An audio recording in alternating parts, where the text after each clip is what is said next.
రాష్ట్ర వ్యాప్తంగా Jubilee hills నియోజకవర్గ ఉప ఎన్నిక గురించి చర్చ జరుగుతుంది. ఒకసారి జూబ్లీ హిల్స్ ఎన్నికలు గతాన్ని పరిశీలిద్దాం. 2014లో టీడీపీ, జనసేన, బీజేపీ ఉమ్మడి అభ్యర్థిగా మాగంటి గోపీనాథ్ పోటీ చేశారు. ఎంఐఎం పార్టీ నుంచి నవీన్ యాదవ్ పోటీ చేయడం జరిగింది. కాంగ్రెస్ పార్టీ నుంచి విష్ణువర్ధన్ రెడ్డి పోటీ చేయడం జరిగింది. జనరల్ గా కాంగ్రెస్ పార్టీ ఓటు బ్యాంకు మనం పరిశీలిస్తే SC, ST, Christian, minority, Reddy community Congress party vote bank. MIM పోటీ చేయటం వల్ల కాంగ్రెస్ ఓటు బ్యాంకు చీలిపోయి ముస్లిం ఓటర్స్ ఎంఐఎం వైపు మొగ్గు చూపటం వల్ల నవీన్ యాదవ్ కు 41,000 ఓట్లు వస్తే కాంగ్రెస్ సంబంధించిన పీజేఆర్ కొడుకు విష్ణువర్ధన్ రెడ్డికి 33,000 ఓట్లు వచ్చాయి. ఆ ఎన్నికల్లో ఎంఐఎం కాంగ్రెస్ కి సపోర్ట్ చేసినట్టయితే ఖచ్చితంగా కాంగ్రెస్ అభ్యర్థి కానీ విజయం సాధించేవాడు 2014 ఎలక్షన్ లో. అదే విధంగా 2018 ఎలక్షన్ లో 45% పోలింగ్ నమోదైంది. ఈ ఎలక్షన్ లో బీఆర్ఎస్ పార్టీ నుంచి మాగంటి గోపీనాథ్ పోటీ చేశారు. ఆయనకు 68,000 ఓట్లు రావడం జరిగింది. కాంగ్రెస్ పార్టీ నుంచి విష్ణువర్ధన్ రెడ్డి పోటీ చేశాడు. ఆయనకు 52,000 ఓట్లు వచ్చాయి. నవీన్ యాదవ్ పోటీ చేశాడు. ఇండిపెండెంట్ గా 18,000 పైచీలకు ఓట్లు సాధించాడు. ఈ ఎలక్షన్ లో ఎంఐఎం పార్టీ పరోక్షంగా బీఆర్ఎస్ కు సపోర్ట్ చేయటం వల్ల బీఆర్ఎస్ ఈ ఎలక్షన్ లో విజయం సాధించింది. అదే విధంగా 2023 ఎలక్షన్స్ కనుక పరిశీలిస్తే బీఆర్ఎస్ పార్టీ నుంచి మాగంటి గోపీనాథ్ పోటీ చేశారు. 80,000 ఓట్లు వచ్చాయి. అజారుద్దీన్ పోటీ చేశాడు కాంగ్రెస్ పార్టీ నుంచి, 64,000 ఓట్లు వచ్చాయి. బీజేపీ పార్టీ అభ్యర్థికి 25,000 ఓట్లు వచ్చాయి. ఈ ఎలక్షన్ లో 16,000 పైచిల్కు ఓట్లతో కాంగ్రెస్ పార్టీ అభ్యర్థి పైన బీఆర్ఎస్ పార్టీ అభ్యర్థి మాగంటి గోపీనాథ్ విజయం సాధించారు. 2023 అసెంబ్లీ ఎలక్షన్ల ముఖ చిత్రం ఈ విధంగా ఉంటే 2024 లోక్సభకు వచ్చేసరికి Jubilee hills area, Secunderabad parliament పరిధిలోని జూబ్లీ హిల్స్ ఏరియా నియోజకవర్గంలో ఓట్లు ఏ విధంగా షిఫ్ట్ అయ్యా ఒకసారి చూద్దాం.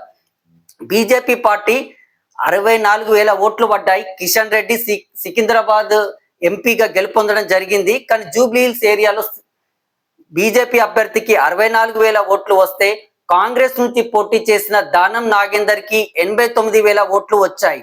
అంటే ముస్లింలు అసెంబ్లీ ఎలక్షన్ లో బీఆర్ఎస్ కు సపోర్ట్ చేశారు. లోక్సభకు వచ్చేసరికి బీజేపీ కాంగ్రెస్ మధ్య ప్రధాన పోటీ కావున ముస్లింలు కాంగ్రెస్ పార్టీకి సపోర్ట్ చేయడం వల్ల బీజేపీ కంటే కాంగ్రెస్ పార్టీ అత్యధిక ఓట్లు సాధించింది జూబ్లీ హిల్స్ నియోజక పరిధిలో.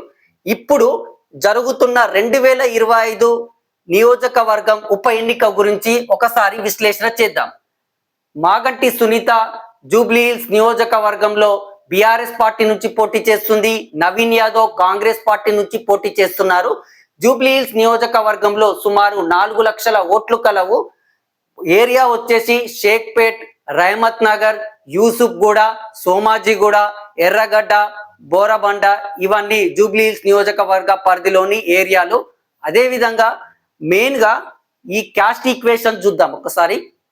1,20,000 మంది ముస్లింలు, కమ్మ సామాజిక వర్గానికి చెందిన వ్యక్తులు 28,000, క్రిస్టియన్ సామాజిక వర్గానికి చెందిన వ్యక్తులు 38,000, రెడ్డి సామాజిక వర్గానికి చెందిన వ్యక్తులు 14,000, బీసీలు వచ్చేసరికి 1,30,000, ఎస్సీలు వచ్చేసరికి 35,000. ఈ ఎలక్షన్ లో 2 పార్టీల మధ్య హోరాహోరీ పోటీ జరిగింది. బీజేపీ నామమాత్ర పోటీ మాత్రమే ఇచ్చింది. కానీ బీఆర్ఎస్ కాంగ్రెస్ 2 పార్టీల మధ్య హోరాహోరీ పోరు జరిగింది. కాంగ్రెస్ పార్టీ గెలుస్తుంది ఈ ఎలక్షన్ లో. కాంగ్రెస్ పార్టీ గెలవడానికి గల కారణాలను ఒక్కసారి మనం విశ్లేషణ చేద్దాం. మెయిన్ గా ఎంఐఎం సపోర్ట్ చేయటం. ఎంఐఎం 2018, 2023 2 ఎలక్షన్ లో బీఆర్ఎస్ పార్టీకి సపోర్ట్ చేయడం వల్లనే మాగంటి గోపీనాథ్ గెలుపొందడం జరిగింది. ఇప్పుడు కాంగ్రెస్ పార్టీకి ఎంఐఎం సపోర్ట్ చేయడం వల్ల నవీన్ యాదవ్ గెలుస్తున్నారు.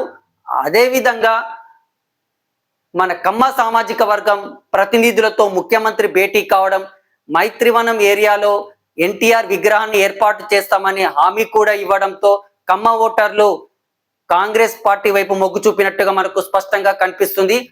అదే విధంగా బీసీ నినాదం కూడా రన్నింగ్ లో ఉండడం, నవీన్ యాదవ్ బీసీ వ్యక్తి కావడం కూడా కలిసి వచ్చే అంశంగా కనిపిస్తుంది.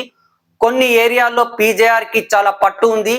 పీజేఆర్ పేరును పదే పదే ముఖ్యమంత్రి ప్రస్తావించడం కూడా ఈ ఎలక్షన్ లో నవీన్ యాదవ్ గెలుపుకు ఒక కారణంగా కనిపిస్తుంది.